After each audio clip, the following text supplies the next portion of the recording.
Hey guys, Matt here. Something really quick before we start today's episode. We are currently working on a Q&A episode of 11D Life. I know that a lot of times the conversations that we have on this podcast can feel very one-sided. There's so many times where we wish that you guys could chime in with your feedback or your questions, and now we're going to open up the floor to be able to do that. So if you would like to submit a question for us to cover during our Q&A episode of 11D Life, feel free to tweet us at 11D Rock on Twitter and hashtag 11D Life when you do it so we know what to look for. No topic or question or subject is off limits, so feel free to submit anything that you would like to. We will do everything we can to try to get around to everyone's questions. This is a very small way in which we can thank you for making this podcast so much fun for Davey and I to do and to also involve you in the conversation. So without further ado, let's do this week's episode. Don't touch the heater with your hands. And let's just go with it. Hi, everybody. Welcome to this episode. Let me tell you what I think about that. I don't give a fuck. Somebody just showed me how to put mine on Do Not Disturb like yesterday. People give Apple shit. They have no idea what those Koreans are doing. Let's go. Welcome to the 11D Life podcast. Hi, everybody. Welcome to this week's episode of 11D Life. Hey, I'm happy you're here. Yeah. If you're sticking with us. Yes. Huge thank you to everybody that is subscribing to the podcast right now. Our numbers are growing. The 11D family and community is growing, and it is super, super fun to see all of you guys online and how you're interacting with the stories on the podcast. Davey, how are you doing today? Yeah. I wasn't expecting that. Yep. I'm good. Davey's here. I'm just throwing you the ball. Throwing you the ball a little bit. Yeah, I'm good. One of my favorite people of all time is sitting beside me right now. Oh my God, I can't wait for you guys to meet him. If you are a listener to the 11D Life podcast and you have listened through seasons 1 and 2 of what we've done so far, you have absolutely heard us mention this guy before.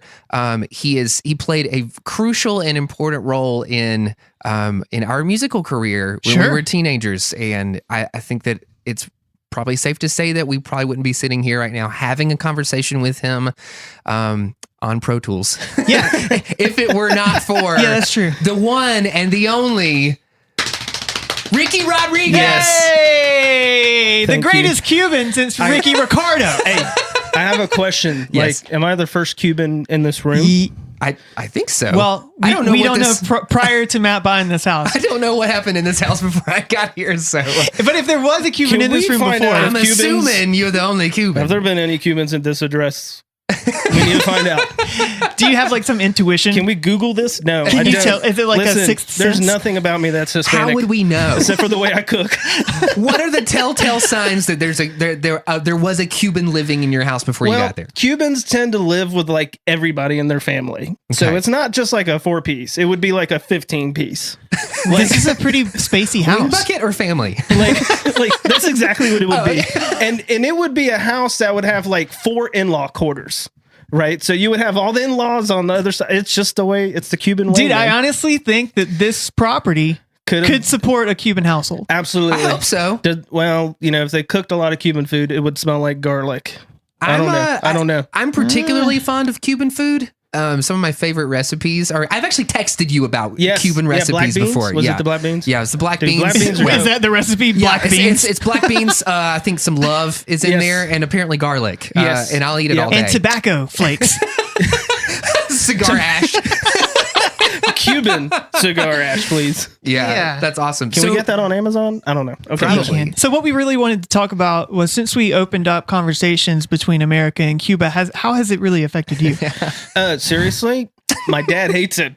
But there's a generation of older Cubans that don't want anything to do with that government. That so makes sense. any support of that government is no. It's a no-go. Wow. It's a no-go. But my generation, like, personally, I want to see where my mom and dad grew up. But whenever I talk to my dad about that, it's an odd conversation. Yeah. It's tough, man. Because can you imagine having everything taken from you? Like, yeah, for sure. And my dad tells me stories. We're talking about like the government came to his house and said, you got 30 minutes to leave. Wow. And that's it. Wow. And he told me the craziest story recently, which is crazy. But he said, my dad hid money in my suitcase and didn't tell me. So he had to go by himself to Miami. He had some family friends to stay with. And then his dad called him to make sure he was there. Yeah. And of course, my dad was like, "Yeah, I'm here." You know, he said, "But the suitcase you gave me broke. Like, I'm gonna have to throw it away." And he said his dad started freaking out. He's like, "No." And apparently, his dad had like lined it with money, and he didn't even know. Wow. He didn't even know. So this is, the government came and said you have 30 minutes to leave. To go, and he had to go. Like when they took the house, they took the cars, they took everything.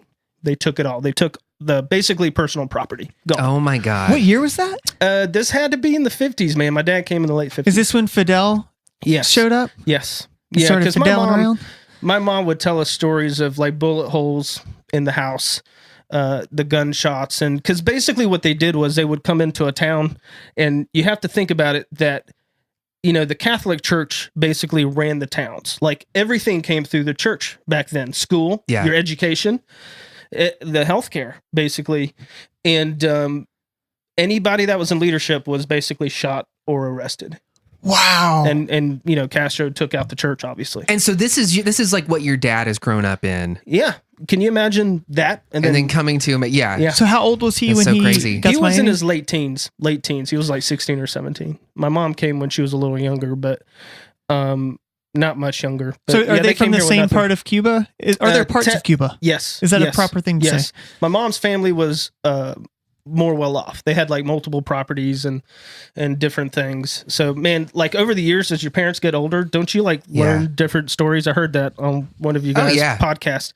And that's one of the things that over the years we hear from family, you know. So it's tough. It's interesting because, you know, it's weird because your parents had a life before you. Yes. And it takes you an entire lifetime to sort of start to peek behind the curtain there. And when you learn what they went through, you get a whole new level of respect. Yeah. It's pretty awesome. Yeah, crazy. especially like your parents who came from like basically fled communist they Cuba. And legally, by the way. And they came legally, but it wasn't easy. It wasn't easy, but you know, there's a generation of Cubans that are in this country.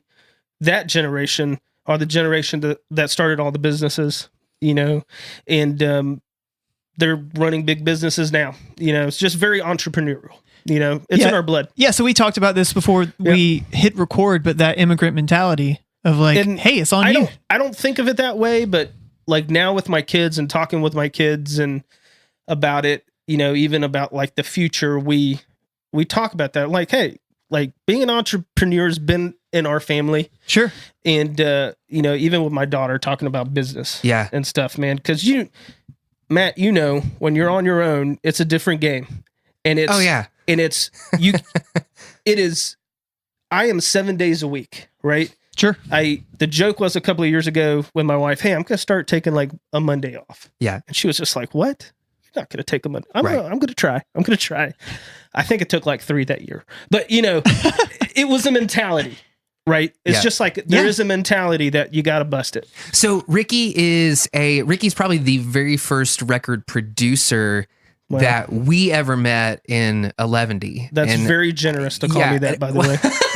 Well, like at the time, well, you produced records. Yeah, at the time, I thought like, you were probably the only person that we knew that had like legit recording equipment that wasn't like these old Tascams or Roland units with no like graphical user interface. If I remember, you guys were a 3-piece, right?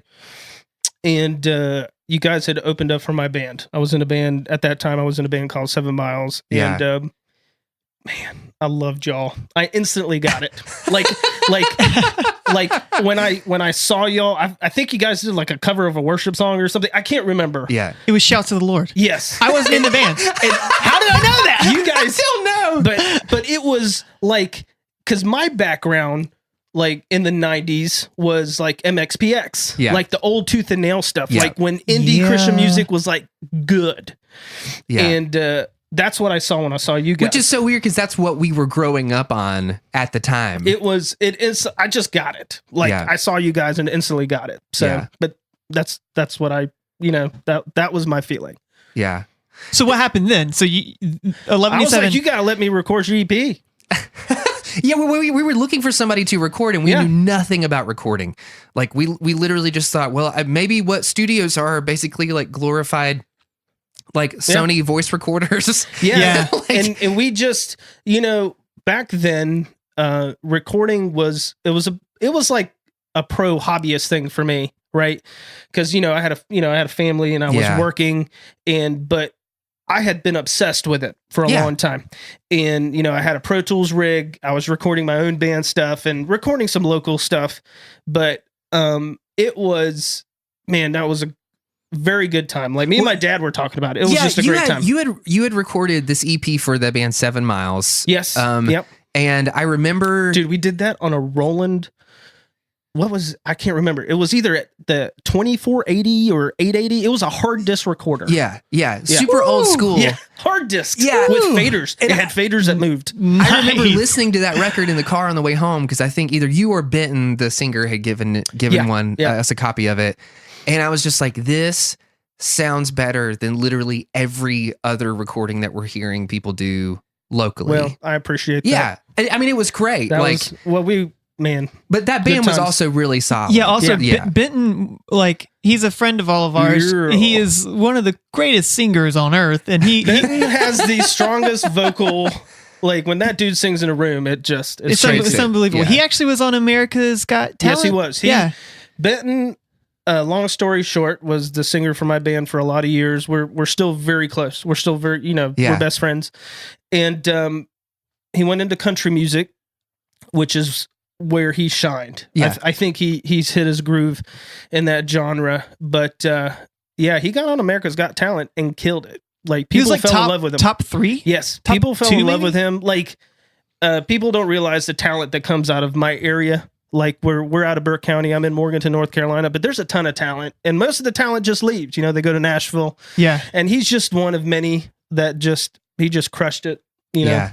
He did good. I'm very proud of him. That's awesome. Yeah. Yeah. I remember like the very first studio that you had was in the basement of your mom and dad's house. Yeah. Yeah. Great times. And that seriously was some of the funnest weekends of my life. Do you guys remember you had a ramp at the bottom of the driveway? Yeah. And we would take our skateboards down the ramp. Best thing. I was like, somebody's gonna die. Because my house was right next to my parents' house, and I think our house was like 900 square feet. Yeah. But oh my God, that was so good, man. Yeah. And then Will heard it, and it was super because you had played in a band called Four Man Furnace, like back in the day. 4-Man Furnace was a band. It was really my first real band, and this was like mid 90s, right when Tooth and Nail Records was a really popular indie label at the time. Yeah. Like back in those days, you could only buy music at the Christian bookstore, Christian music. And they had like the smallest section. Like it was like the underground thing. Hey man. Yeah. Do you have like the latest MXPX record? And the lady would be like, what? Who is man? I am not a man. What is that? So it's pronounced Michael W. There was a place in Asheville called the Carpenter Shop, and it was the only place we would drive an hour to go buy these CDs. Wow. And it was crazy. But when my band started, we were really influenced by the Seattle sound. Yep. And so there was a band called Sometime Sunday. Wait, explain the Seattle sound. Grunge, like grunge? guitars and Grunge, rotary drop pedals. D.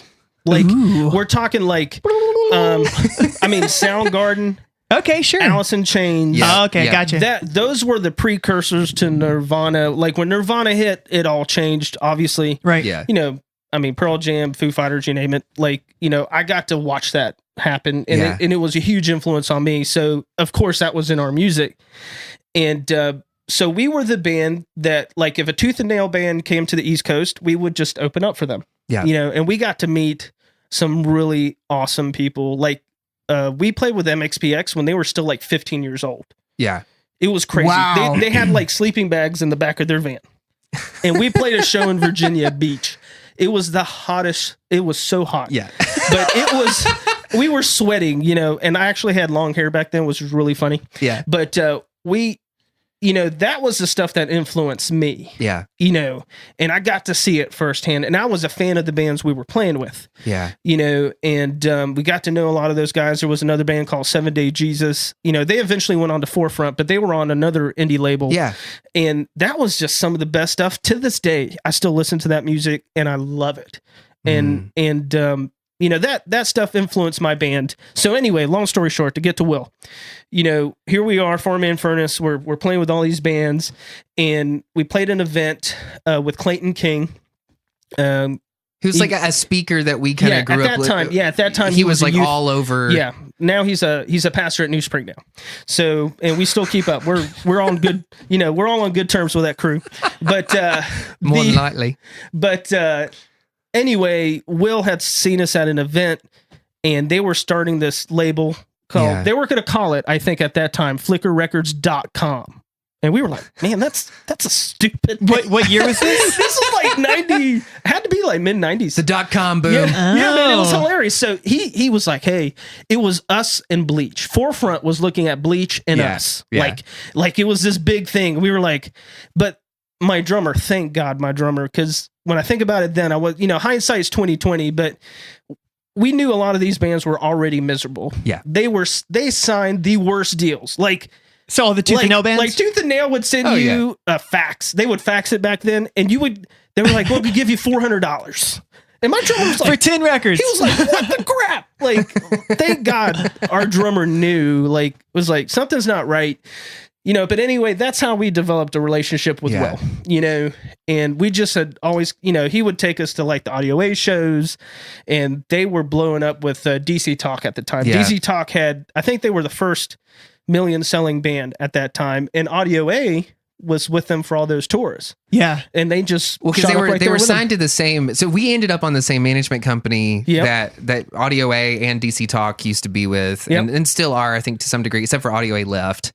And it seemed like what everybody always wanted to bring up when we were there was that Audio A always felt like they were kind of in the shadow of DC Talk, because it's almost impossible to have two bands. If you go listen to the Bloom record, the Audio A Bloom record, that was, I think John Hampton produced that record, and it's still one of my favorite Christian rock records. It just got overlooked a little bit. Because the whole rap, it wasn't rap rock, but that's what DC Talk was doing. And it they drove were me odd. nuts. It they drove were me pulling. nuts. I feel like DC Talk was pulling from everything that was working in popular music. Yes. And It was sometimes it would an work, and amalgamation. sometimes, Yeah, and all those, and ironically, all those musicians from those bands have gone on to play for all the A-listers now. But Will, of all those guys, Will was always nice. He was always good to us. Even it didn't work out, we at some point we've realized that going that direction wasn't going to be the right thing for us. Right. And, but we always maintain, that relationship with Will.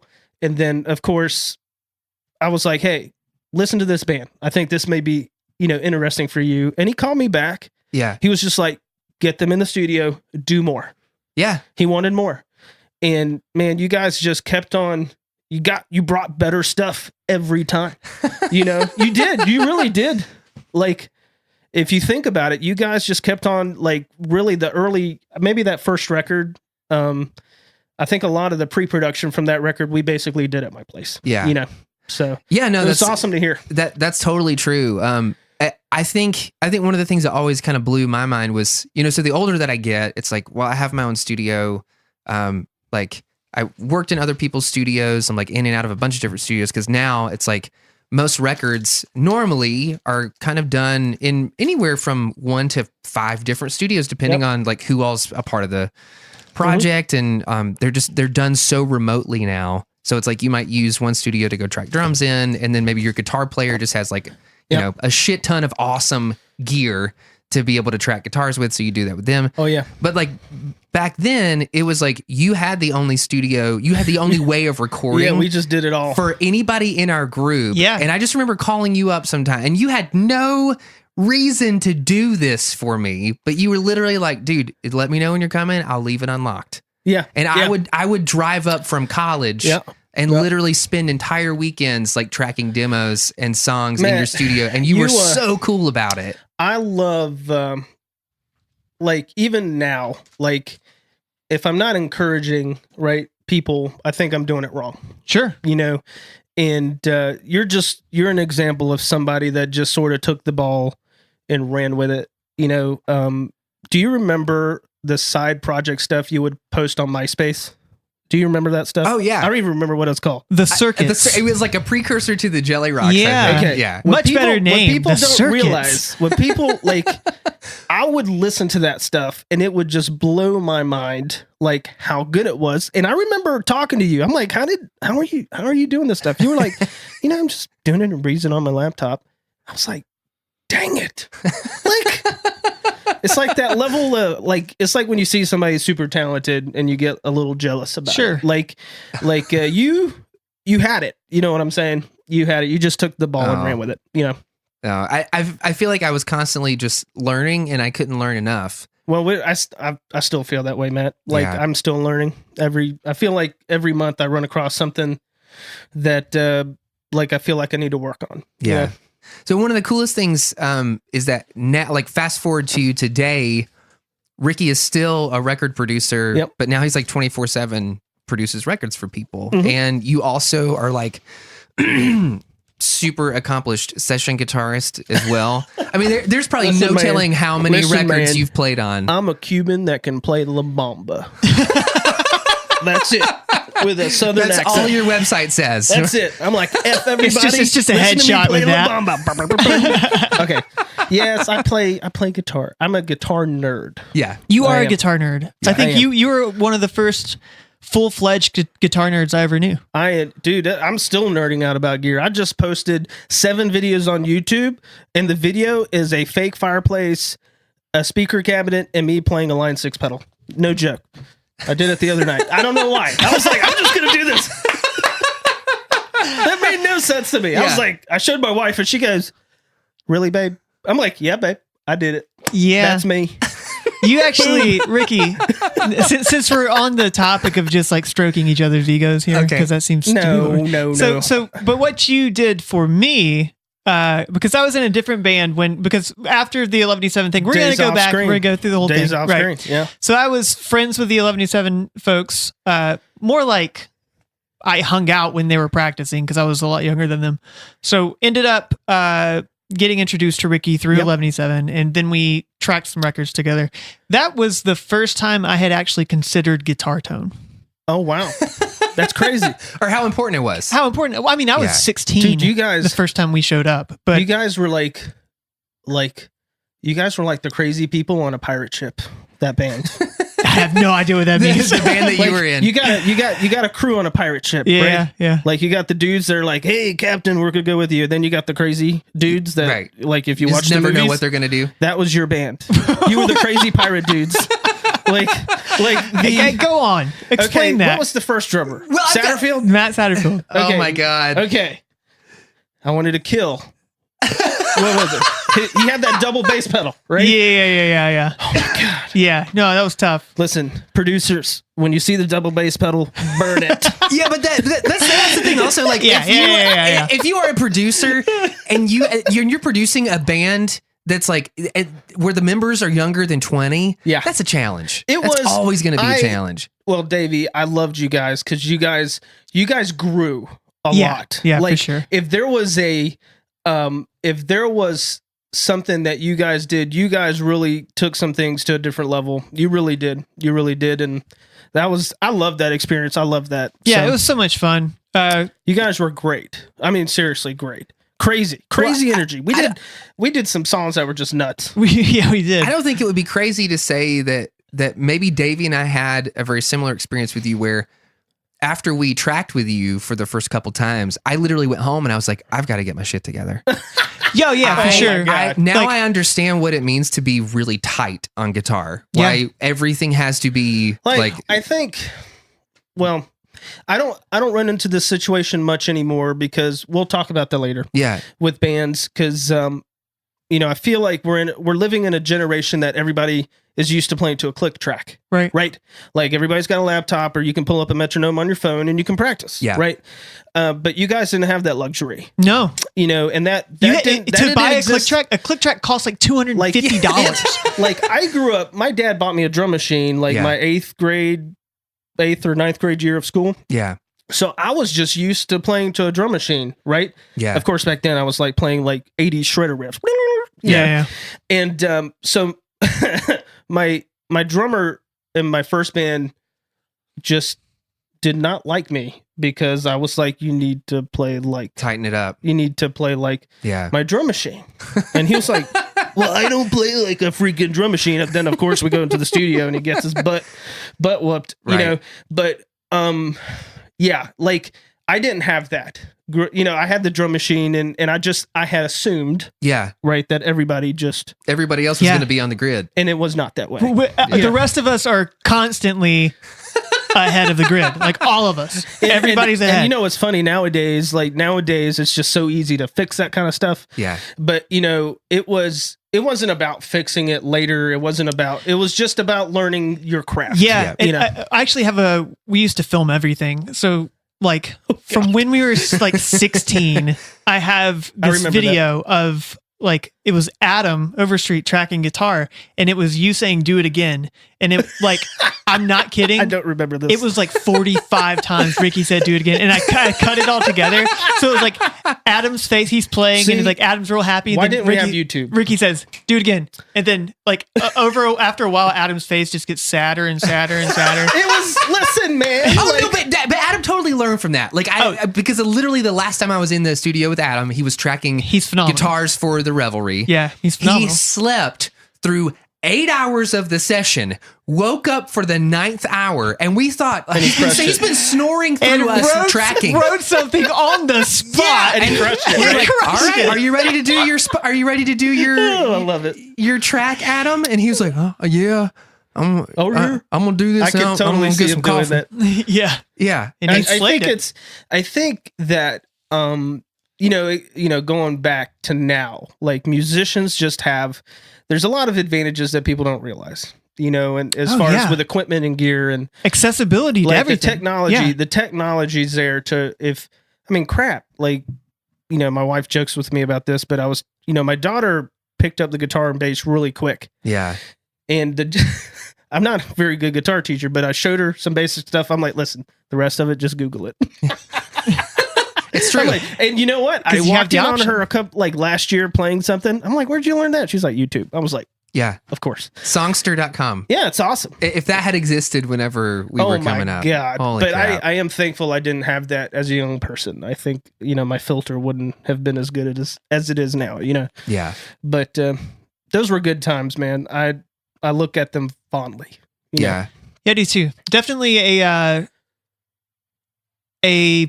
like an adult figure in a very non-adult place in our lives. Ricky was probably the only Yeah. adult figure in my life at that moment in time That understood what I was doing. Yeah, or who Yeah. was like, you should keep going.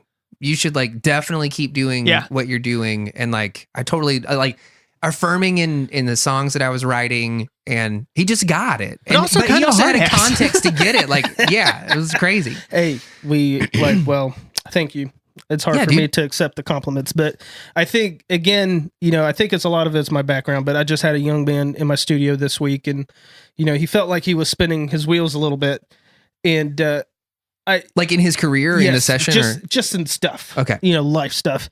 Yeah. I'm not just a dude that's going to produce your record. There's Yeah. more to that. Yeah. And I felt like it was important to encourage him. I started asking him questions. I'm like, hey, what are you doing right now? Well, I'm in college. Dude, that's awesome. You should keep doing that. And then he's like, and I was just Good like, call, well, brah. I'm like, and then what else are you doing? And he just started listening to all this stuff and he's going to go on tour this summer. Yeah. I'm like, that's awesome. Like, you're not spinning your wheels. Yeah. And, but in his mind, he felt like, and I'm guilty of the same way, man. Like I'm always looking in the future and I don't appreciate the now, Yeah. and I think like, over the years, there's been some personal things that's happened with my family that has caused me to change not to stare down the future so much and just like, let's take a hold of the present and appreciate it for what it is. Yes, like repositioning your perspective on things. And that's just, call it maturity, call it whatever. But my perspective on a lot of things, I just prefer to look at it that way. What were some of those moments that were clarifying for you? I think for me, there's probably like two. I grew up in a very Pentecostal, fundamental church environment. Yeah. Right.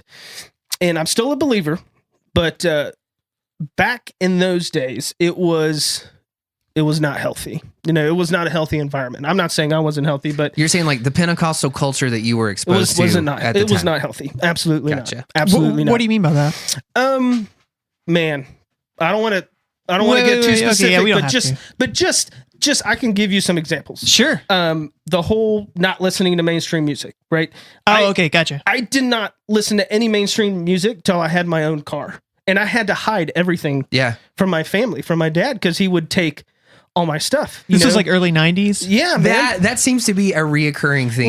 But not only that, there were some other things. So here I am. I'm used to growing up in the Assemblies of God, and I think there should probably be a support group for us Assemblies of God dudes. But I'm going through all this, and I almost went into ministry, and all this stuff. And you know what it took to change that particular part of my life was I was on the road with my band and we did an event.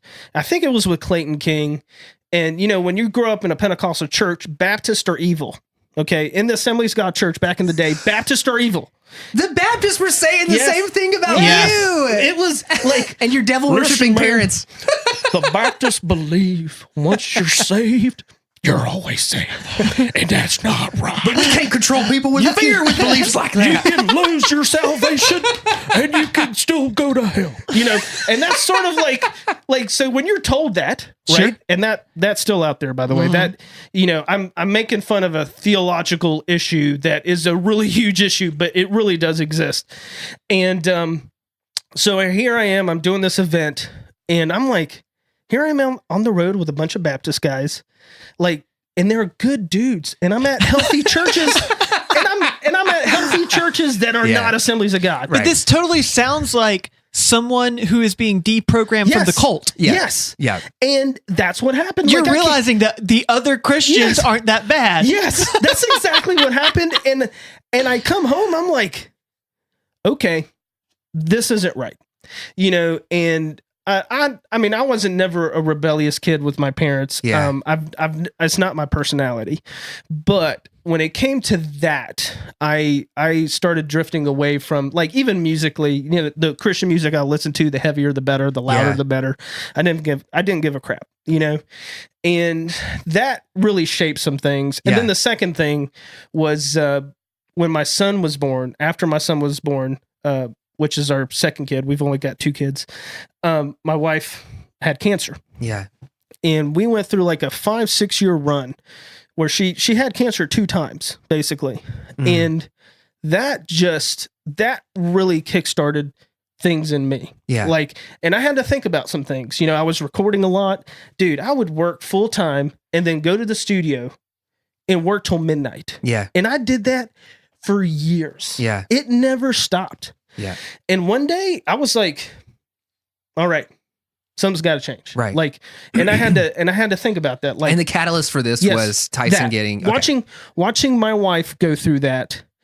And man, family really did help us. But at the same time, people say the craziest crap to you. Oh yeah. When things are bad. Yep. Like what? Like I can't even explain it. It's just so messed up. It's just like almost like God did this to her. Oh yeah, one of those things that they'll say is like, that God's got a plan for this, and it sounds like when you're experiencing that in the moment, it sounds like the most insensitive thing. It's more for the person than it is for you. Yes. Oh, yes. Absolutely. And there's also this thing like, what did I do to deserve this? Like, did a Debbie cake that my wife has been eating for 5 years do this to her? Like, you go through all this stuff. Oh my God. You're like, you start freaking out. Yeah, absolutely. But she got through that. We got through that as a family. But I remember that going, okay, I'm done with this. Like, Yeah. We made a lot of changes. We made a lot of health changes, just and everything. And that was the same thing with music. Like I really felt that that's where I needed to be. And there was some business things that I wanted to get into that we're still into. We have a few businesses with the family, and it was a huge risk at the time when I think about it. Yeah. But it was the best thing. Yeah. It was the best thing. So, and that did, when I talk about, understanding where you're at today, Yeah. That's what spurred it on. Because prior to then, I was thinking about 5 years, 7 years down the road. I had to stop doing that. So that's interesting. The first two things that came to your mind are one, which would be what I would consider to be like a spiritual revelation that Absolutely. you had, which was, oh my God, even within my own religion, like, why does everyone hate each other? And why is there so much misinformation in the ranks? Like, yes. And when I got married, my wife went to the liberal Baptist church. There's still some of those in town. In our First Baptist in Morganton, North Carolina, is a liberal church. Yeah. I'm just gonna say this. Yeah. Okay. And I didn't know that at the time, but her balance really did help me out. And we talk about it. It's pretty funny because younger, I didn't hide my opinions. Yeah, I still don't hide my opinions. I just sugarcoat them a little bit more. But, I was a very opinionated, I had some strong opinions about things, and those things changed, and, everybody has their walk, man. Like, I'm not going to tell you what to do. It's that is not my thing. Yeah. Now, if I've been through a situation and if I can maybe give you some advice or just encouragement, that's what I'm going to do. Yeah. But I'm not going to be negative. I'm not going to throw stones at you. Or tell you what you should do. Exactly. I don't care. Gay, straight, I don't care. I don't care. I don't care. I love you, period. You know what I'm saying? And I think that perspective, we don't see a lot in the culture that should be. We should be that culture, but it's not. And it sucks. It sucks to see that. And social networking hasn't helped that. No. So it's made it worse. Echo chamber. Yeah. It's made it worse. But, again, everybody's going to run to the streets. Ricky talking about homosexual. But it just blows my mind, man. Well, that's also because of the towns that we grew up in. And there are still, especially in the South, there are small towns like that. It's that mentality. It's like their world is only as big as the county lines. Yes. And that, small town, small mind. That mentality is deep in my area. And when I talk to my kids, I use some much more colorful language than I would now. But we talk about that a lot.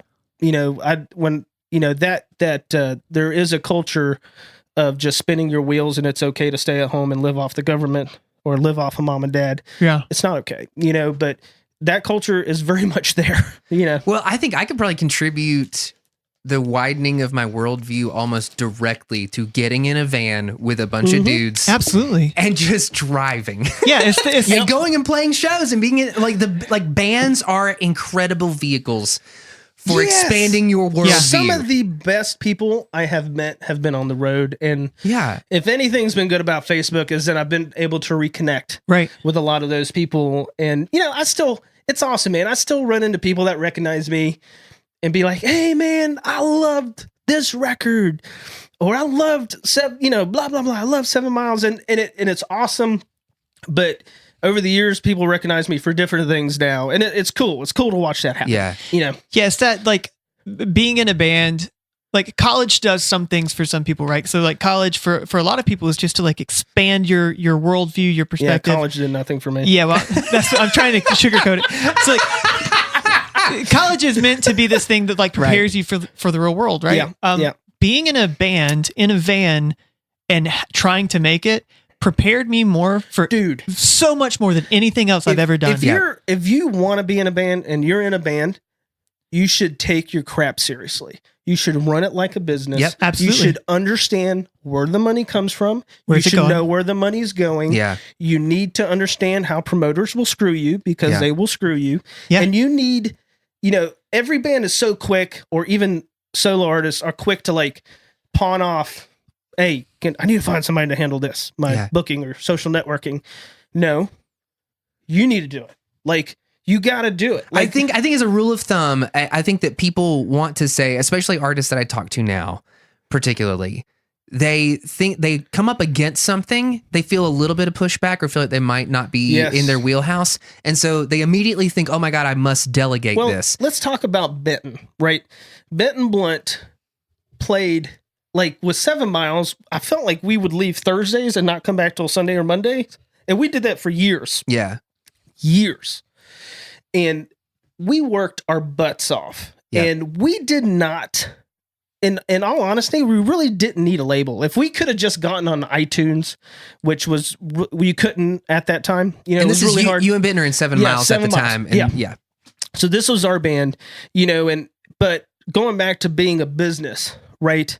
He was really good. Me and him were really good together about making, because that was independently, that was a very successful entity, but we worked our butts off. Yeah. You know, and then he took that into his solo career. And when he moved on, you know, I called him. I was like, bro, you're doing this right. Yeah. You know, I knew he was going to be fine, but that dude had to bust his butt. Yeah. People don't realize what it takes to do it, you know, and it's dirty.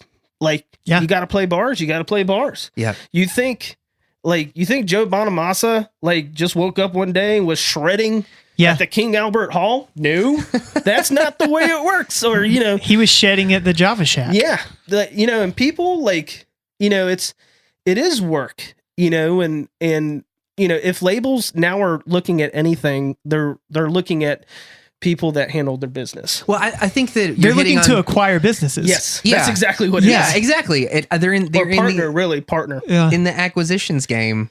Yep. I think that has changed a lot over the years because of like having grown up in the MySpace days, having most of our publishing checks be funded by a song that we wrote about MySpace, like the shittiest song imaginable. Hey man, some of those publishing checks paid like my diaper bills for my kids. Yeah, but it was thankful like for it. Like going back to that, it's like you can't hit a little bit of pushback or feel like you get your feet wet a little bit and feel uncomfortable and then immediately think you must delegate. You really need to learn how to do every single thing that your career requires. Because guess what? If you don't know how to do it, you don't know how to delegate it. You have to be able to do it to delegate screwed. it. 100%. Yeah. If I had a Bible, I'd just thump it right now. Is it a Pentecostal Bible? Or one of them Baptist Bibles? Speaks in tongues. So, Ricky, since you've been in the whole industry a little bit longer than either of us, this, like, today, you know, I think with the accessibility to all of these services, and you can sort of outboard a lot of things that you used to not be able to, and you have access to get your music in front of everybody. Do you think that's changed, like, fundamentally what dudes in bands or chicks in bands are like the kind of hustle that exists? Yeah, absolutely. My perspective is a little different. You know, we decided, you know, as a family to stay in our area, you know, here in Western North Carolina. Yeah. I had some opportunities to move to Nashville a few times, and we never felt right about it. Yeah. You know, so I had to carve out something where I'm at. Yeah. You know, so my perspective is from an indie person, you know. I do some record label work and indie label work, mix work and stuff, but, you know, I will say, in the last couple of years, I have the bands that are coming back. Like, it seems like I'm producing more bands now because I do work with a lot of singer-songwriters, but there's been a few more bands coming in, you know, and these guys are monsters, like monster players, understand what to do, you know, with social networking and, you know, and if anything, you know, I just had a band in recently in the studio and I motivated them. I'm like, listen, we're going to make some really good music. Yeah. But if nobody hears it, you're wasting my time. Yep. I mean, you're wasting your money and you're wasting my time. Yeah. Like, bust your ass. Sure. Get it out. Yeah. And let's see. You know what I'm saying? But these guys, these guys know what they're doing, and there is a different feeling, but I still run across some people that spin their wheels, and it's tough. I get it. But, one of my favorite stories this past year, an older lady, I guess she's in her 50s, maybe, late 50s, maybe. She's retired. Her and her husband moved down. Yeah. And she goes, hey, I used to write songs a lot and, had my professional career. Yeah. Right. And, I have some songs I want to record. And she was visiting some studios and she wanted to, she was sort of local. I said, well, come on, let me listen. Usually when I want to hear people play. She's from the Asheville area? Marion, maybe Marion-ish. Yeah. It's very sweet. But I said, just bring an acoustic. I just want to hear the songs. And they're great. She's very talented.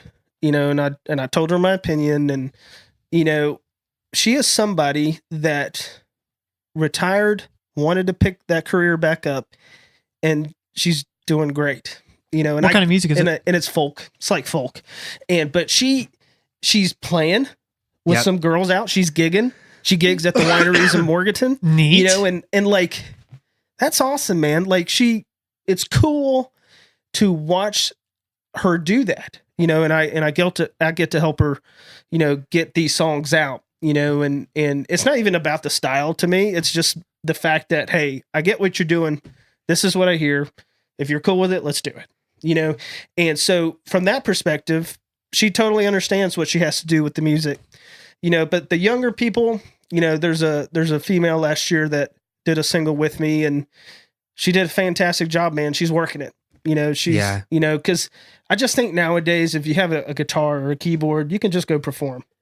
Just go do it. Yeah. So do you think, like, even 10 years ago, the difference between somebody that shows up at your studio today, like the savvy, the average they're much musician, more savvy. Yeah. I mean, it's just a completely different world, right? Yeah. Like drummers, pretty much most drummers have already played to a click track, and they've all dabbled with recording software. Do you think that it's that what makes them more savvy is access to what the backside of professionalism sort of looks like? It's easy to YouTube things and figure out how the pros are doing it because they're so open about their process now.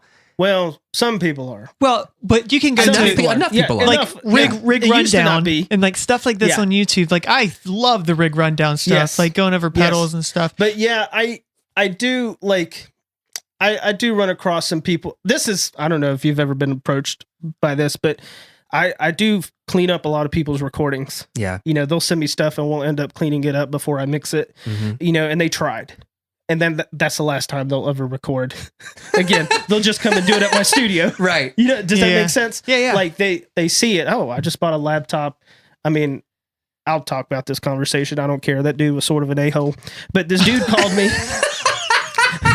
This guy called me and goes, hey, somebody suggested, me to call you. I need some music recorded. Yeah. I was like, cool. Like, what is it? He's like, well, it's worship music. He's like, I spent all this money on like Pro Tools and all this stuff, but it's just not sounding right. I was like, okay. I was like, well, I'm a producer. This is the process. Yeah. And usually I just want people to come to the studio so we can at least talk. Yeah. I need to see them and hear them saying, Yeah. And I realized quickly that conversation was going to end badly when he went, well, I don't, how much are you again? And I'm not even really that expensive, but I just gave him a ballpark quote. He goes, well, does this include a CD when you record? I'm like, well,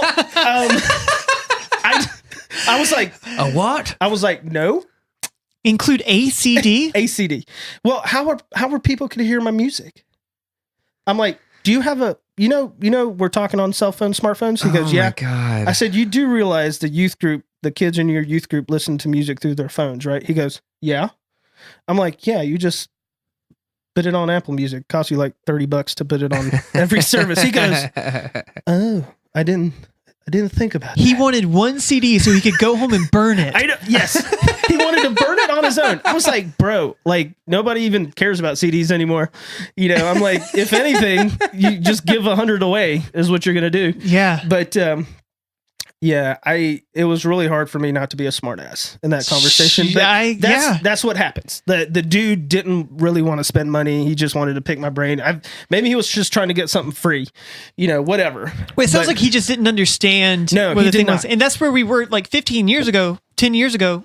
So here you go. You got a dude that didn't understand, right? He had zero clue that kids are listening to music on their phones. Yeah. And then it's the opposite. Yeah. But, and so like I think we can all relate sort of when we were getting into this thing 10 years ago, 15 years ago, like you just didn't know. There wasn't anybody to tell you how things were going to be. There's like hardly any information out there. I have a question.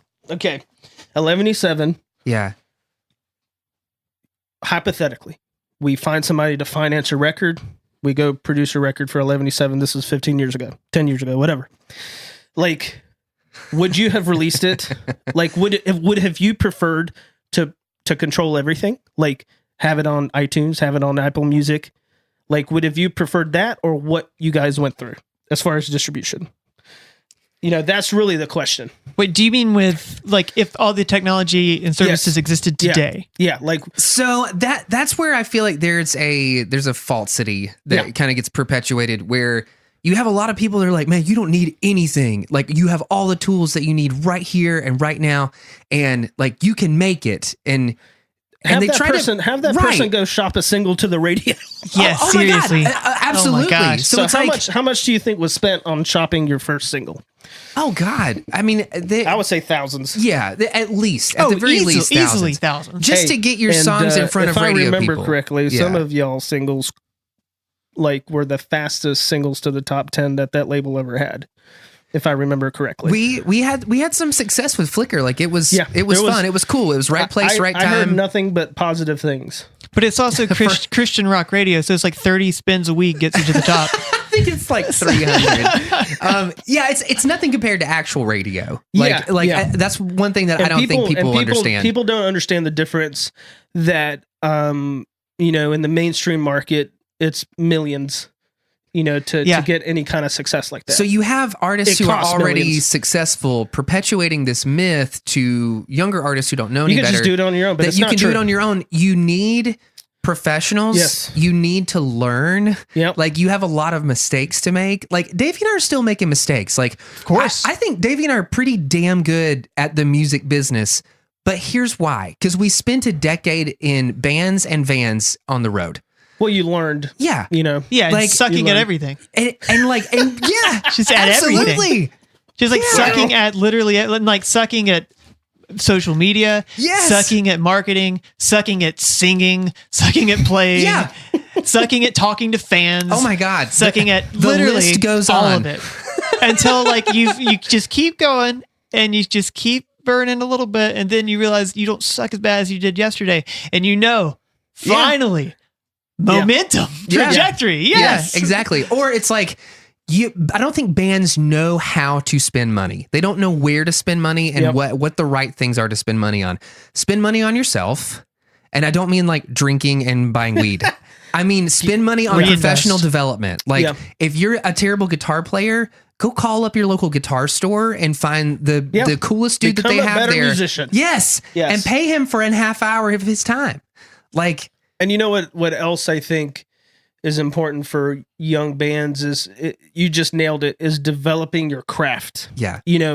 And there are avenues to become a better musician, and this is where I do an ad for playing at church, but I'll say some disparaging things about that culture. However, every weekend you're playing. It's true. Yeah. You're learning different songs every weekend. You can either do it at a bar, you can do it at your own, or you can do it there.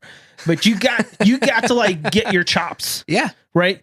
Because in my world, if you bring me a drummer that can't do it, my drummer's doing it, not yours. Right. And that's just a conversation. We're calling Mike Atkins. Mike Atkins, and I have a dude by his name's Jason Singleton. If Jason's listening, hey Jason, I love you.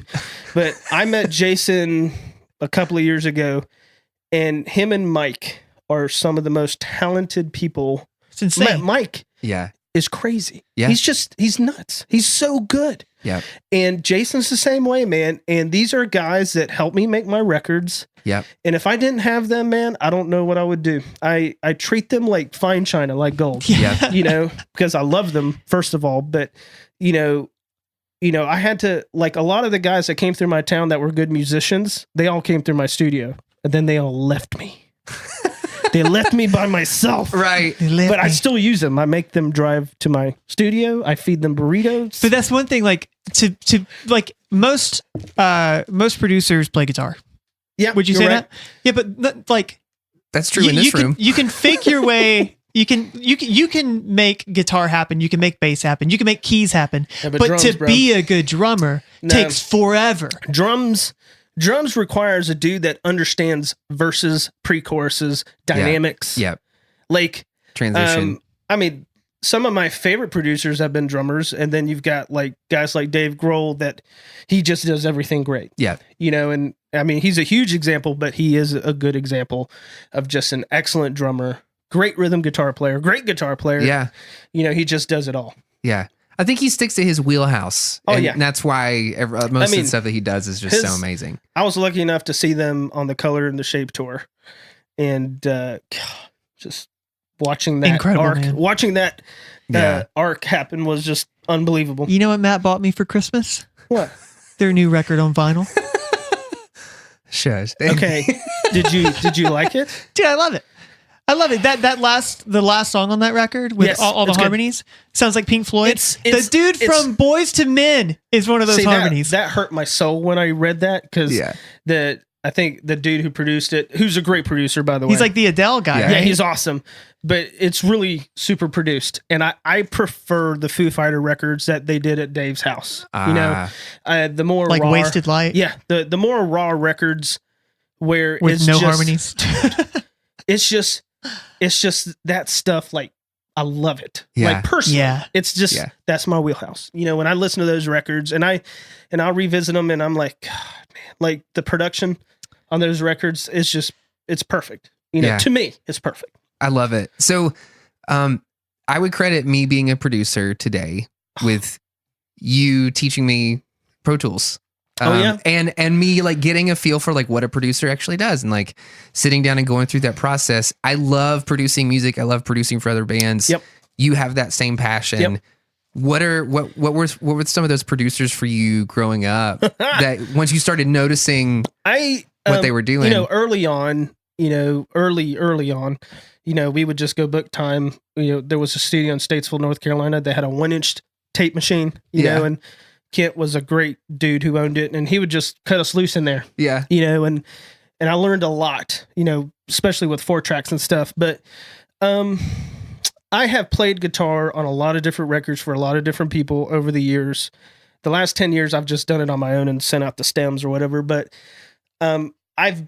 you said something in a podcast recently that you've learned a lot from other producers' mistakes. Yeah. And that's exactly what I would say. I learned how to treat people, first of all, you know, because there's some of the weirdest situations I've seen with producers, man. I feel like if you've ever been mistreated by a producer, you never forget it. I don't, and I've never, it's like you know turns what? into trauma. And I've never, and I'm going to be honest here, I've never had a very negative situation because the producers, whoever I worked with, they would call me and they'd be like, "Hey, we can't use your bass player's tracks. You need to come do it." Right. And I would just go do it. And it wasn't any drama in the band. Yeah. You know, and I would just do it. And then I would just cut all the guitar parts. Or, you know, it wasn't a big deal. Yeah. You know, but we did have a situation, you know, we spent a bunch of money on a record and was this with 4-Man or with 7 Miles? This was 7 Miles. Yeah. And there was some issues with that producer and you know, it did not end well at all, you know, and we worked our butts off and it was the best record that producer ever made. So what was the mistake that producer made that you learned from? Bro, I didn't even see him when I tracked. I walked in on a Friday night. It was the engineer was there. And that was the first time I worked on Pro Tools. Like, I'd seen it. I was like, holy crap. I tracked all of the guitars that night for the entire record because he was copy and pasting. Like, I was like, what? I only have to play the chorus once? Okay. So we did everything. Did it all. Yeah. Did it all. I walk into the studio the next morning. Producer walks in. He goes, hey, when are we starting up? I was like, we're done. He goes, what? He's like, I'm going to listen to it all. I'm like, go listen to it. That's fine. Sat there with him. He got through the second song. He goes, all right, sounds great. Left. I didn't see him. That dude got paid major bucks. Yeah. And he really got inside of our heads. You know, it turned out he was bipolar, you know, and turned out he had some things happening.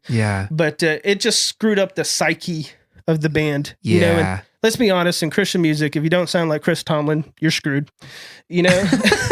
Yeah, I mean, and we did not do that. You know, we did not sound like that. You know, and it was a lesson that I took to heart. You know, in how I learned a lot about Pro Tools. You know, through that was the reason I got into Pro Tools. Yeah, but I learned a lot from that situation and really wanted to get better at that side of things. At managing people. Yep. Just it's not managing. It's just being honest. You know, being honest and trying to like just always being upfront. I don't like, this is a great thing. I don't like surprises. Yeah. Right. Like, and life throws surprises, right? Sure. So I'm a little bit like a whiny kid when stuff happens. I don't want to do that to people. Right. I don't want somebody to walk in on a session and be surprised by something. Sure. Yeah. I want them to have a chance to be prepared. Not even how awesome you are. But you're right though. Like the culture, like there wasn't a lot of information for us to go find out how to get sounds and stuff. And I think the culture has changed on YouTube. Everybody's talking about everything and how to, like I posted a video of how to drum edit in Studio One Pro. Yeah. You know, it's just simple stuff. Cause you know what? I would have loved to have had that, 10, 15 years ago. You do a lot of these like tutorial videos. Yeah. Right? I've really gotten into watching content. Yeah. Love YouTube. Twitch.tv is amazing. It's just, I love watching people play video games. Yeah. When I am mixing in the studio, Twitch.tv is on 24/7. I love watching people play video games, but there is, the guys that are successful on that platform and YouTube, they're hugely successful. We're not talking like little money. We're talking like big bucks. Yeah. And it's a shift in our culture of how we get our entertainment. Right. Yes, democratization of entertainment. Yeah, exactly. So, and I'm not trying to monetize it. I don't see it as a revenue stream, but I think it's important to stay relevant on platforms. Yeah. Like I think it's important that I have stuff out there to help. Even if it doesn't get a lot of views, I don't really care. There's a video of me sitting on the floor playing a Les Paul and a tweaker that has like 150,000 views. Like, how did that happen? I look like I just got out of bed, but I think somebody on a forum posted it, and it ended up on Ignator's website. And nice. I was like, "What the crap? I didn't even know you could make money off of that." Like, wow. The idea of that was like, what? So, but there's some good studio dudes doing some good things. Yeah. And it's fun to watch. Like I was looking up Logic, cause I'm like breaking up with Pro Tools every month. And I was looking at Logic Pro videos the other day. I was like, yeah, man, I'm gonna learn Logic. And then I'm like, man, why does the software look like a 4-year-old could use it? Oh, Apple. Okay. Yeah. But I want things to be hard. But anyway. Well, one of the things that I've noticed with artists that I work with is that there seems to be this increasing distance that from songcraft, where it's almost like they're way more concerned with having something seem indie or feel spacious or to sound like this record or that record. Instead of writing a damn song. Instead of writing a really great song that would translate one way or the other. Man, dude, you're hitting home with me because one of my let's bitch, boys. One of my favorite speeches, when I'm talking to somebody about producing their record is I don't care about anything other than the song. You taught me that, Ricky. Like we do what's right for the song. Yep. The song dictates the tempo, It dictates the 40 guitar tracks I'm going to put on it. JK, we put pads now. Yeah. Suckers. Yeah. Soft keyboards. Suckers. So Rick, this is like somebody outside of this room might not understand what you mean by the song. Okay, let me explain that. Okay. So the song. This is important to me, y'all. Okay, when you write a song, like it, nowadays there's like 15 producers on songs. Like I happen to look on the top 20 Billboard. More than half of the songs had like 5 producers, 6 producers, 7 producers. Oh yeah, it's crazy. It's like, hey man, I did the kick pattern loop on that song. I get a production credit. That's sort of the way it works. So. Specifically for top 40 songs, a lot of times what they'll do is they'll have they're farmed producers or teams of producers, and they'll go in and make the track, and then they'll have special writers that are called top liners that will come in, and they will literally just sing ideas. What's the girl for hooks? What's the girl that wrote Chandelier? Sia. Chandelier. She is nuts, and I love her. Right? She's old. She's and like pretty old. She is great. Like when she was on Howard Stern last year, I think, or a year before last. You're a big Howard Stern guy too. God, every day, baby. Every day. He makes me and my kids listen to that every morning on the way to school. And we have for a long time. The prank phone calls they make are the best thing ever. Okay, songs, Ricky. Okay, songs. Sorry. So back to the songs. Okay, you got Sia. You got Sia as a rock star singer. Yeah. But she was a writer first. Okay, and she wrote all the songs that were huge hits for other artists before she ever became an artist. Right. And she's just perfect at what she does. And she hit a nerve, like she hit a lane in mainstream music, and she's wonderfully talented. I think she's got like 8 homes because of that. But people do not realize the importance of just a good song. And I don't care what it is. I don't care what style it is, but it's got, tell your story, and understand like what it takes, it really, I do really, if there's a weakness that I have personally as a producer, that I'm obsessed with sound, right? I'm obsessed with like structure and sound. I want things to sound. We all do. We all want it to sound a certain way. And sometimes I forget about what the artist is saying. And I've really worked the last couple of years to really focus. I think that's something that I'm kind of missing. Like, for instance, Jessica and I were riding in the car last night, and we turned on Spotify, and I was like, put on some Eminem. And we listened through like, all the hits that Eminem had up until like he went to rehab again. And then nothing's good after that. Recovery. And I was like, okay. I don't think I like Eminem Recovery. Well, now. he's busy, fighting our president right now is what he's doing. But I was like, I said, you know what? Because I subscribe to the Rap Caviar playlist and Spotify, and I always want to know what hip hop guys are doing, because I think that there's such cool like programming and producer shit that happens. It's all in those tracks. And I was like, do you know what? Rap is not this fun right now. Yeah. Like it's lazy. Yeah. It's quiet. Well, hold on. It's back unengaging. You're no, you I'm are serious. overgeneralizing an entire genre. Wait, I can totally have what I want to think about the Rap Caviar playlist, and this is what I mean by that. Yeah, this is what I mean by that. Like the delivery of songs, it's no longer like engaging or exciting. It's just dude. My son only listens to hip hop rap. That's it. Who's his favorite guy? Like crazy, like Lil Uzi. Kendrick. Like yes, everybody loves. But Kendrick. anything that's top, and basically anything that's on like Snapchat, Instagram, like the top 10 stuff, it goes with the Billboard. So he let me listen to the new something just dropped. He's like, "Oh, Dad, this new thing dropped." And I was like, "Okay, let's listen to it."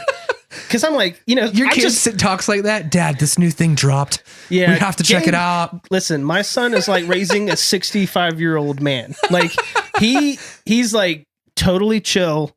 He's probably the most balanced personality in our home, but he likes this hip hop. But we were listening to this, and I can't even tell you the song, bro. But I can't get past the vocal delivery.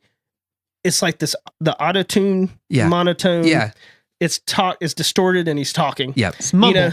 And after about a minute, I'm like, Go to the next track. Like, I can't. I don't know why it's cool to sound like. I wish somebody would help explain to me like what they think is cool about this, because to me it feels lazy and unengaging. It's codeine, bro. I may be showing my age, but like I felt like the stuff that was coming out of the West Coast in the 90s was probably some of the most honest things I've ever heard. Yeah. And that's what I expect from that. Like, I want honesty. Even though, like, did you ever watch the Defiant Ones, the HBO documentary? Haven't watched it yet. No. Really want to though. Is it good? I promise me now. Okay. Yes. You're going to watch that documentary. we promise, Pinky Ricky. promise. That is the best thing I have seen in a long time. Yeah. And you get to, Dr. Dre doesn't do a lot of interviews, and you don't know, like commercially, we don't know a lot about him, but that's why I wanted to watch that documentary. And man, let me tell you, very inspiring to watch him talk about how he grew up in the music industry, especially with hip hop and rap, and how he changed it, and he's still changing it, at a different level. But it's so inspiring. Kendrick Lamar does it differently, but again, it's a genre of music that I did not like. I've worked in it and dabbled in it over the years, but I mix it. Asking me to produce that is not your best bet. I can mix it, no problem. If I can hear an example, give me a track you're digging, I'll listen to it, I'll mix it. I'm good. But the genre is different, is very different, and I expect it to be more honest. But that's me. I just feel like I don't really resonate with anything that they're saying. You're also a 30-plus-year-old white guy. You're right. So I can totally understand that. Guy. But there's something, and I hope that I don't sound like just the old turd who's like, everything older is always better. Because I don't mean to sound like that. Yeah. But I just mean like, when you go back and listen to stuff like Dr. Dre and Eminem, and a lot of the 90s, like even up into a little bit of the early 2000s, like hip hop, I feel like there was a cohesive message. Like there was actually a point. It wasn't just like the glorification of like, oh, cool, you have meds, like, and you're all going to get together. Now it's like, my son does interpret for me what they're talking about, and it's usually about 40s and clubs and throwing money at a stripper. Yeah, and I do think some of those songs are really cool, and I think that a lot of the ideas are mega creative. I just feel like the general message of what I understand is happening. So like this comes full circle. Like a lot of those just aren't songs. Yes. Yeah. They're just words together. Yeah. They're not songs. It's not a coherent thought. You're not getting anything across. Eminem, like. But dude, the first Lord record? Yeah. I love tennis balls. I love that record for some reason. I don't know why I love that record so much. I think it's great. Her new one's great too. It really resonated with me. Fun songs. Yes. Killer harmonies. And the pads, great composition. Good songs. Yeah. There's like things that I hear that I'm very inspired about. And but you know what? My nose is to the grind. I'm working on my stuff. Yeah. So when I do step out of the studio, I'm usually playing video games and not listening to music. Right. But when I do listen to music, I am still very much like a kid when I'm listening to this stuff and not analyzing it. Are you able to do that? It's hard. I've learned over the years just to turn off the switch. I feel like you were the guy that ruined that for me. Yeah. I feel like I did a couple sessions with you and I never listened to music the same way. I agree. Yeah. I never have. I still don't. I joke about this. I see orange blobs, but I've spent so many hundreds of hours melodyning that when I hear somebody sing, all I see is your orange blobs on a chromatic scale. Just the Matrix. Yeah. That's literally, I can tell you exactly where that pitch drift is going to land and how I'm going to have to edit it. Love it. Super nerd. That's incredible. I know what it looks like. I know what two vocal performances that are going to sound really, really good pitch wise look like now just by zooming into the waves. Yeah, because it's all visual. It's all or if visual. it's going to be too close. Like this one's going to sound too perfect and I'm going to need to do a crappier take. Yeah, but dude, your production, Matt, like I listen to some of Rad Science and you're sort of a mad scientist, and it's awesome. It's good, dude. It's awesome. Like, it's so good. Wave your freak flag and produce the hell out of it. Like, go crazy. Like, who gives a crap, man? Like, just do it. Yeah, I love it. It's super, super, super fun. Like, I produce worship records where you can hear the guitars in the mixes. shocker. You know? Like, I don't care. Like, give a crap. Like, just do it. You know? That's awesome. So, but hey, you know, the Super Bowl's tomorrow. Ricky, let's do it. No, you can't, Let's do it. can't do it on the podcast because it'll date it. It'll date it. No, I just want to talk about, we had lunch today and me and Davey were talking about the Super Bowl. And we had to remind Matt tomorrow. There's I'm a big football sorry. game. I'm so not good with. But We actually, the way we phrased it was Justin Timberlake plays for 15 minutes tomorrow. And I was perked like, up. I perked up when I heard JT was going to be there. Listen, I had the funniest daydream this week. You guys are going to think I'm nuts. Okay, but Too late. okay. So the daydream was that Tom Brady. I knew it was sacked. Brady related. Tom Brady gets sacked in this game. Like, this is the game making play. Yeah. Then they're going to lose the Super Bowl. And then in the sack, his penis falls off. and his penis looks like the statue of David Penis. Come on. So it's the statue Tom, of David Penis. Tom's better than that. And all these linemen are running over it. Oh. And the game's over. And it brought me so much Let's joy. back up. Let's back up. Ricky, stop. Stop. I hate the guy. You daydream about smushing a guy's goober. Hold on. I'm going to put this into perspective for everybody. I have problems. For anybody who knows the NFL, Ricky, being family is Cuban immigrants, he's a large Miami Dolphins fan. He has a gigantic Miami Dolphins tattoo on his bicep. Baby. Die hard. The Dolphins and the Patriots are in the same division. Yes, he is. And the Patriots have destroyed Ricky's life for 18 years. That team has had like 20 coaches fired, endless quarterbacks. It's like horrible. So yeah, I enjoyed the daydream of his penis falling off. You hate Tom Brady. It's just things that happened that entered my mind. I entertained it. Most of the social media posts I see from you involve Tom Brady's penis falling off. Listen, he doesn't. He just doesn't deserve it. Okay, so let's. Sorry, That's debatable. So, what would be the best advice that you could give to bands out there now who are listening to the podcast who are like, I want to take things seriously and I don't want to be spinning my wheels. I don't want to be wasting time. You know, I think if you're in a band, first of all, it needs to start with the personalities in the band. You know, and most bands start with friends, you know, and we're still all friends over the years. Even the guys that have left 11-7 or Days Off Screen or even my band, I try to stay reasonably close with everybody. Yeah. You know, and you got to find a group of guys that can work well together. Yeah. You know, number one. Number two, know your craft. Okay. Don't stop writing. You got to just keep on working the songs and play in front of everybody. Like, dude, just go out there and have fun doing it. Yeah. And you know, when you get to a point that you know you need somebody, find a producer. I don't care who it is, but find a dude or a lady that is not trying to take $50,000 from you, right? Not trying to milk you or use you, and try to find somebody to help develop you. You know, when you meet the producer, I would go so far as to say, I think you and I are pretty good about that. Yeah. Like, don't work with a producer who you have an inkling is trying to take you for a ride. It's just, I think it's funny because I hear stories all the time. Like, hey man, such and such drummer from this band get is within charging 50 miles of Nashville and everybody's this dude's going to charge us $30,000, but he said he was going to get the songs to such and such at Capitol.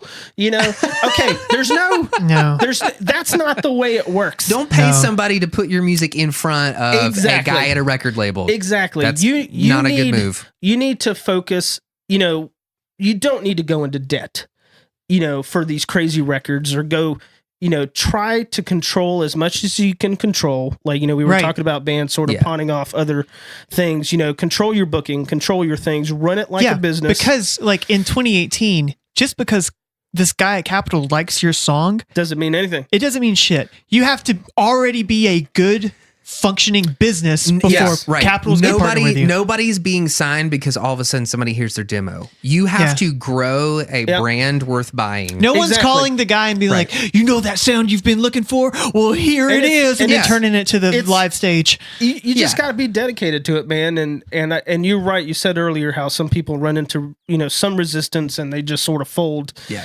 Listen, man, like it's I'm a little sheltered from the music business. We've sort of carved out something here that's a little different. But the bottom line is you're going to always run into people that are going to butt heads with you in anything, and you can, use that as inspiration, and get better. I had somebody that was a little too young working on a demo in the studio, and I told her dad she wasn't ready. Yeah. She's just not. Just don't waste your money. Just wait. You know what? She came back 3 years later and crushed it, killed it, and ended up going to Nashville, Yeah. And now she's Taylor Swift. Well, no, but she's good. She's doing good. But you've got, and there's another dude that, I mixed a record. He was on Impop, I think. And he left his area, went to Nashville, and he's working. Yeah. And he's doing it. And you got to get out there. Like everybody asked me like, hey man, how can I do this full time? I'm like, well, staying in Hickory, North Carolina, that's not going to do it. Yeah. You got to go. If you want to be a songwriter, you need to be in a town that supports it, and get it. There's nothing free, nothing easy, and I have a lot of songwriters that work out of my studio, and these dudes never stop, man. Yep. They never stop, and they're always working, and then things happen, and movement happens, but it is a snowball. It is a snowball of just continually doing it, and then eventually you'll find the right, the right team to help you and all that good stuff, man. Yeah, that's something that comes up on this podcast a lot, and it has come up a lot in the past couple of weeks, is the idea of just like keep doing your job. Yeah, keep doing it, I mean, and you put yourself in a position for something cool to happen. I don't know about you, but I've had some things said to me over the years from family. What are you doing? Like, why are you doing this? But sort of belittling what I do. Oh, I think that's a really good piece of advice. Yeah. Don't bother your heart with whether or not your family understands what you're doing. Like they won't. Like my wife 100% supports me and trusts me, and after that, I don't really, to be honest, I don't really give a crap what anybody thinks, when it comes to you have to find that wife. Yeah, you do. I was lucky, man. And you can't have Ricky's. Yeah. But exactly. She's I feel like we totally lucked out. I feel like my wife totally gets what I'm doing and what I want to do. I've had some things said to me that if I took it personally, it would be rough. But I don't about your production or about your not production. I have a thick skin when it comes to that, bro. Yeah. Come on. Like I'll do a mixed revision about your career choice. Yeah. I'll do 15 mixed revisions. I don't care about that. I think like when it comes to just life and things, some people will try to kick you in the nuts a little bit on purpose. Sure. And sometimes just to see what you're made of. Yep. And you just got to react to it, and I get to work with a lot of young people, man. And I don't, you've got to handle that challenge. We were joking about college, but, it was really tough for me to be in college and work and do music. Yeah. And I did it. Yeah. It was one of the toughest seasons of my life now that I think about it. Yeah. And now that I have my own kids going through, when I watch my kids go through these tough seasons, as a dad, it literally breaks my heart. But I can't, I got to let them go through it. Yeah. And I got to let them know, hey, we're here. That's the kind of parent I want to be, the kind of friend I want to be, the kind of husband I want to be, that kind of thing. But you can't, take the negative stuff and don't let it in. Yeah. And that includes the friends you're with, the people in your band. Don't let the toxic guys in that band. Don't do it. It's not worth it. And if they're in there, get them out. Yeah, absolutely. You need a team that's going to be like, I don't care if the drummer is not as good. is the last drummer. I I don't feel care. like there are bands listening to this right now, and you know who this guy in your band Yeah, and is. the two of you guys are looking at each other. You're both sitting in the front seats of the car, and you're kind of eyeing each other. And you're like, "Fuck it, and we you're gotta do thinking it." to yourself, like, wait a second, but this guy's parents have all the money. We can't kick him out. Isn't it always that way? It's always that guy. The dude with the rich parents. It's always that Dude. guy. But I will take a, on the weekends, I will take a guy that may not have. He may have B talent, not A talent, but he's an awesome hang. Yeah. I want the awesome hang. Yep. Absolutely. Yeah, absolutely. Because you can learn how to play. Don't be a douchebag. You can't learn Yeah. how to not be a douche. Yeah, absolutely. And dude, you just nailed it.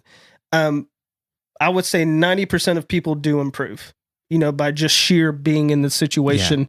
Rome wasn't built in a day, bro. Like, I didn't learn La Bamba overnight, baby. I had to practice.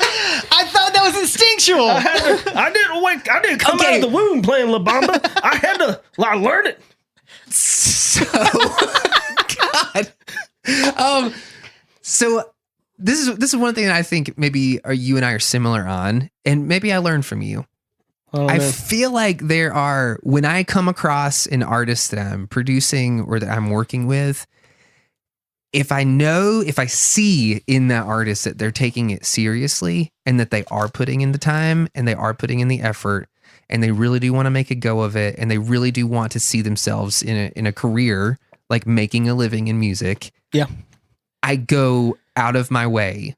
Yeah. To make that happen for them, I or think- to help connect them or to help move them to the next level. Do you think that of is where like? they are. Do you think that is both of your like benevolence, or is it No. more contagious? No, I think Ricky did that for me. I think, what I feel like? I have run into guys like you, right? There have been other versions of you over the years, like these matrices of Matts. Matrix. But they all go play synthesizers and cause riots at Christian music festivals. And write Matt- gay pop songs. Hey, I love pop songs. But oh gosh. Anyway, but the it's you're right. I do run across people that do have a talent. There was a 15-year-old girl, her dad's a lawyer in town. Very similar to Matt. And he True. He had called me and he was just like, "Hey Rick, my daughter's written some songs. I'm not sure they're good, but we were thinking about recording them, but would you be honest with us?" I was like, "Sure." Or I'll sue you.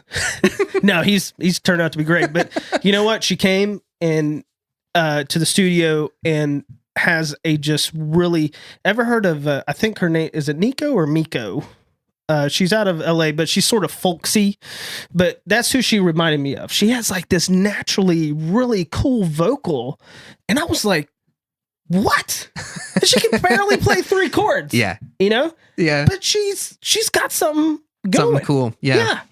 And so, I will spend time a little bit more, working with her on her songs, and it's not me doing it for her, but I do push her a little differently. I do find myself doing that, because again, she's got a talent. Because she's capable of it. Yeah, absolutely. Yep. So, and if I hear a singer that I think has some unique qualities, and I always warn them, hey, when you're doing vocals, be by yourself, because I'm gonna be an a-hole. Yep. And I just warn them. I'm like, hey, I expect. I set the expectation. Yeah. I have high expectations. Yep. Let's go for it. Yeah. And instead of being an a-hole, I'm just like, hey, I think we can take this to another level. Let's get after it. And I have high vocal expectations too, because I'm like, everything else in your band is replaceable. We can get a Not the session singer. guy in for drums. We can get a session guy in for guitars, but we Yeah. can't fake the singer. Yeah. You have to do it well. And you're, again, your production style is so great that way. Your vocals always sound good, and I've always felt over the years that I had to like find my way with that a little bit. Like for me, it was like finding the right microphones or maybe, the different things. But, it's a mental thing. Yep. Everybody's a little bit different Yeah. how they want to approach singing or how they want to approach playing the studio session. Yeah. And I understand my workflow may be a little bit different. And that's another thing where when people come in, I try to warn them, brace them. Yeah. Like, I'm like, listen, I waste zero time. If you're in here, we're working. Yes. And then we're going to go get a taco. We're going to come back and we're going to work some more. We're going to get a taco. Oh, yeah, baby. Oh, that's awesome. If you are listening to the podcast right now and you're somebody who, because I know that we have a large part of our listener base who are singer-songwriters, or you are guys in bands, man, if we could encourage you in any way, keep doing what you're doing, trim the fat, and get rid of Jim. Get rid of Jim. Get rid and of his the stupid dead weight. ideas. And seek out people who are older than you, wiser, smarter, have had more experience, Handsome. and learn from them. Yep. Like, learn everything that you can. Yeah. So this has been awesome hanging out with Ricky Rodriguez, wait, the don't one forget, and only. Don't forget. Oh, God. If the drummer shows up with a double bass pedal, he's Burn it. fired. Fire him. I'm Yeah, just that's kidding. true. Metal guys, it's okay. Metal guys, it's okay. If you're It's in a okay. if you're in a punk band, you're cheating. No, but thank you guys. Love you all. Yeah. Seriously. Thank you guys You for guys are the joining best. us this week. Hey, make sure to head over to 11d7isalive.com, sign up for our mailing list to keep up with all things 11D related. We have a brand new record out called Rad Science, so you can get to all of that stuff in the show notes. And you can also follow Davey and I, and we will put some links to Ricky's You can Ricky's stuff. You can find me on Twitter, Ricky Rodriguez. I have bombhouserecording.com, but just find me on Twitter. Awesome stuff on Instagram, Twitch. Yeah. Like Ricky's always uploading some super fun videos. I love video games. Hey, if you are a gear aficionado, Yep. or you just love nerding out over guitar stuff, Ricky is your guy. I will help you. Yeah. So awesome. We love y'all. We'll see you next week. Bye.